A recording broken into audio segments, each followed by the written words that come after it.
Hi and welcome to How to Fix Bikes. Today we're going to show you how to replace a chain. Now this is a nice seized up rusted chain, and this is the tool we usually use, which is the chain breaker, the chain tool. But it's a nice precision tool, and we don't want to use that on an old rusted chain, which we're going to throw away anyways. So the proper tool for the job is going to be this.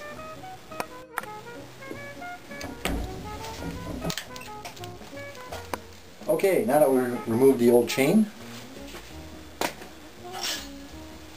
going to take the new one. First, we have to determine if it's long enough. So we have to see and put it in the proper place on the proper gears. And I'll show you how.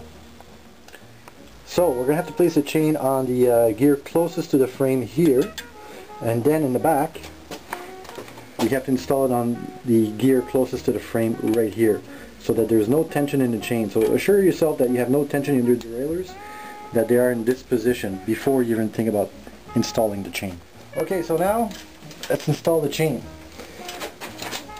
Now don't forget, you have to put it through the derailleur cage, and you have to clear everything.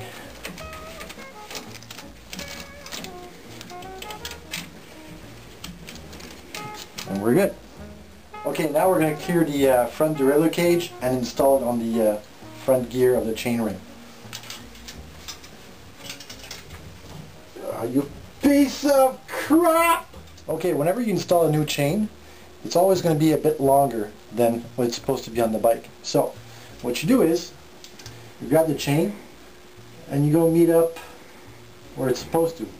Now, as you can see over here, it's rubbing on the derailleur.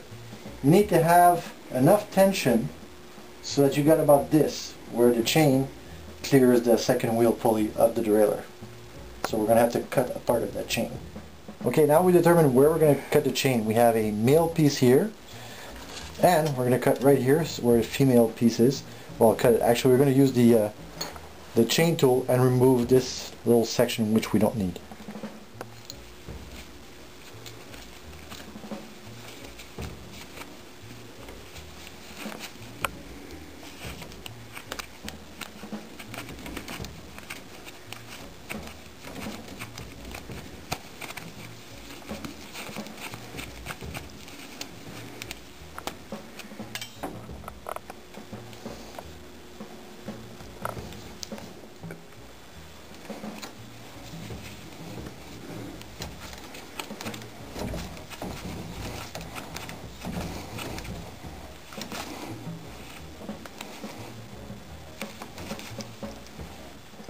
Okay, now that we install the chain, you can't just leave it that way. So you have to kind of force it a bit sideways so that the linkage gets loosened up, like this, and make sure that it works. So, you're all set. That's it for today. Till next time, ride safe and Godspeed.